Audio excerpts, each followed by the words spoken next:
नमस्कार, मैं हूं श्रीराम शिंदे और आप देख रहे हैं विश्व शांति दर्शन। आइए सुनते हैं कुछ अच्छी और सकारात्मक खबरें एक ऐसे YouTube चैनल में जिसकी संकल्पना विश्वधर्मी प्रोफेसर डॉक्टर विश्वनाथ कराड जी ने की है। शुरू करते हैं आज की सुर्खियों के साथ। दुनिया का सबसे तेज जूता, बीमारी से लड़ने वाला सहजन, कचरे से आते हैं करोड़ों, घाव ठीक करने वाली गन, बुलेट पर सवार एक शिक्षिका।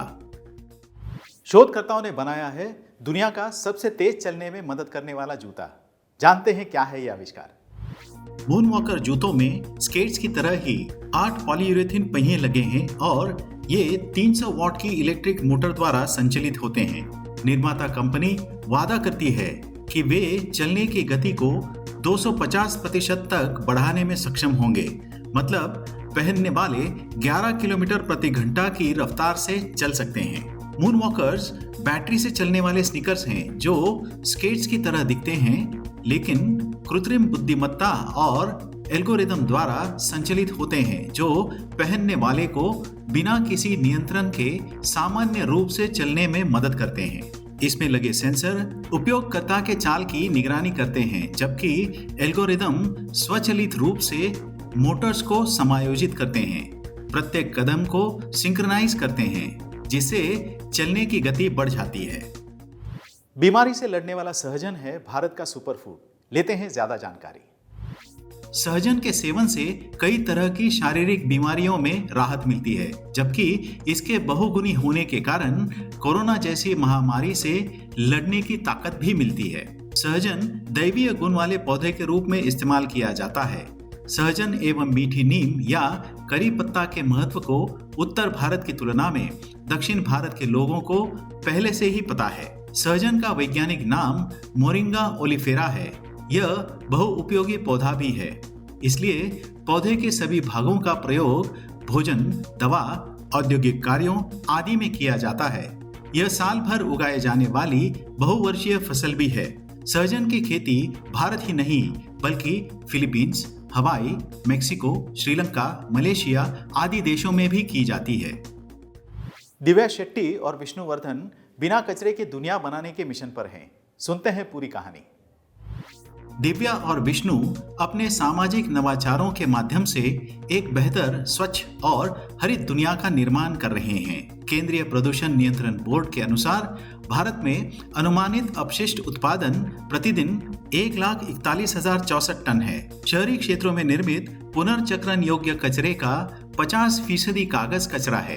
दुर्भाग्य से कागज के कचरे का केवल 25 से 28% का ही पुनर्नवीकरण किया जाता है। दिव्या शेट्टी और विष्णुवर्धन ऐसे सामाजिक उद्यमी हैं जो किसानों को उनकी संसाधन आवश्यकताओं को पूरा करने में मदद कर रहे हैं। अपनी तकनीक आधारित अपशिष्ट प्रबंधन नवाचारों के माध्यम से ये दोनों इस ग्रह को बचाने की कोशिश कर रहे हैं। उन्होंने केवल 2 वर्षों में 840 जैविक किसानों के नेटवर्क को बढ़ाया। उनके साथ काम करने के दौरान उन्हें कागज की बर्बादी और पानी की कमी की समस्या का सामना करना पड़ा।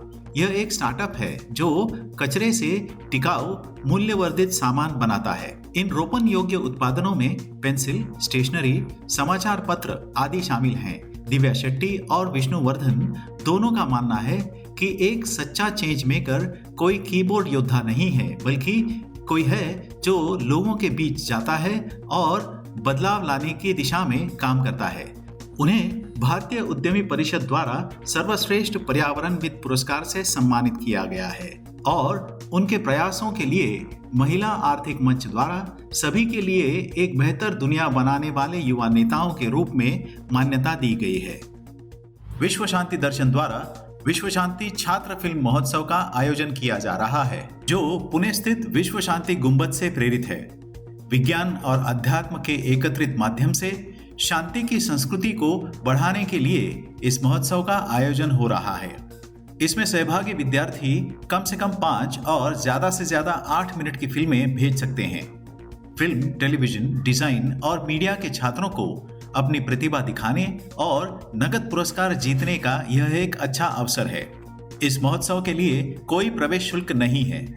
इस शॉर्ट फिल्म फेस्टिवल में भाग लेने के लिए न्यूनतम आयु 15 वर्ष और अधिकतम आयु 25 वर्ष की होनी आवश्यक है। प्रविष्टियां प्राप्त करने की अंतिम तिथि 31 दिसंबर 2022 है। इस महोत्सव की अधिक जानकारी के लिए देखिए विश्व शांति दर्शन यूट्यूब चैनल। अपनी प्रविष्टियां यहां नीचे दिए गए ईमेल आईडी पर भेजिएगा। आईआईटी बॉम्बे के एक छात्र ने एक स्प्रे गन का आविष्कार किया है जो खुले घावों का इलाज करती है। आइए देखते हैं। भारत में हर साल 70 लाख लोग जलने से घायल हो जाते हैं। इनमें से 1 लाख से ज्यादा अपनी चोटों के कारण दम तोड़ देते हैं और अन्य को तत्काल देखभाल की आवश्यकता होती है, जिसमें स्किन ग्राफ्टिंग शामिल है। यह प्रक्रिया समय लेने वाली है क्योंकि इसमें रोगियों को कई शस्त्रक्रियाओं से गुजरना पड़ता है। यह महंगा भी है। यह उपचार कई स्वास्थ्य केंद्रों में उपलब्ध नहीं है क्योंकि स्किन ग्राफ्टिंग के लिए विशेष उपकरण की आवश्यकता होती है। मुंबई के निवासी साई प्रसाद प्रायोरेकर समझ गए थे कि कई मरीज स्किन ग्राफ्टिंग तक पहुंचने के लिए संघर्ष करते हैं। उन्होंने खुले घावों को ठीक करने की प्रक्रिया को आसान बनाने के लिए कम लागत वाले साधन पर काम करने का फैसला कर लिया। इनमें जले हुए घाव, दुर्घटना से लगी चोटें या एसिड अटैक शामिल हो सकते थे। जब वे स्किन ग्राफ्टिंग पर शोध कर रहे थे तो साई प्रसाद समझ गए कि यह प्रक्रिया उस रोगी की स्वस्थ त्वचा का उपयोग करके की जाती है। साई प्रसाद ने एक ऐसे उपकरण पर काम किया जो मौजूद सर्जिकल प्रक्रियाओं की तुलना में तेजी से स्किन ग्राफ्ट प्रदान कर सकता है। 3 साल के बाद उन्होंने स्किन स्प्रे गन का प्रोटोटाइप बनाया है जो खुले घावों को 20 मिनट में ठीक कर सकता है। इस बीच अन्य सर्जिकल तरीकों में कम से कम 60 मिनट लगते हैं।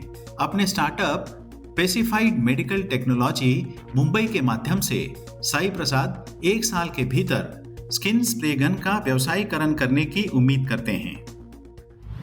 गिनीज विश्व विक्रमी राजलक्ष्मी मुंडा ने अपनी बुलेट मोटरसाइकिल पर 18 राज्यों की 30 किलोमीटर की यात्रा पूरी की है। सुनते हैं ये खबर विस्तार से। Guinness book of world records की उपाधि धारक और तमिलनाडु की शिक्षिका राजलक्ष्मी मुंडा ने अब तक अपनी बुलेट मोटरसाइकिल पर 18 राज्यों में 30,000 किलोमीटर की यात्रा पूरी की है। उनके साथ 25 युवा मोटरसाइकिल पर इस दौरे में शामिल हुए थे। मुंडा मूल रूप से तमिलनाडु की रहने वाली है, जहां वह एक शैक्षिक संस्था चलाती हैं और उन्होंने कर्नाटक से अपनी यात्रा शुरू की। वह एकमात्र भारतीय महिला है जिन्हें 2017 में दिल्ली में महिला दिवस समारोह में 9.5 टन का ट्रक खींचने के लिए Guinness book of world records में शामिल किया गया था। वह और उनकी टीम के सदस्य झारखंड, बिहार और उत्तर प्रदेश से होकर दिल्ली पहुंचे। कौन से हैं दुनिया भर के सबसे लोकप्रिय शाकाहारी व्यंजन? आइए जानते हैं जाते जाते। पूरी दुनिया में मशहूर 10 शाकाहारी व्यंजनों में 3 व्यंजन भारतीय हैं। वे हैं दाल तड़का, चना मसाला और पालक पनीर। अपने अनोखे स्वाद के साथ साथ ये सेहत के लिए अच्छे हैं, शायद इसीलिए सबसे लोकप्रिय हैं। अन्य व्यंजनों में सबसे ऊपर है इटली का पिज्जा, जो आजकल हर देश में हर जगह बनाया जाता है। मध्य प्रदेश का हमस, रूस का काशा, ऑस्ट्रेलिया का अवाकाडो टोस्ट और फ्रांस का रत्तोइली भी शाकाहारी लोगों द्वारा पसंद किए जा रहे हैं। इस श्रेणी में हाल ही में शामिल हुए हैं लेबनान के फटाउश और जापान का सुशी। इसी तरह की अच्छी और सकारात्मक खबरें लेकर हम फिर से हाजिर होंगे। देखते रहिए विश्व शांति दर्शन। धन्यवाद।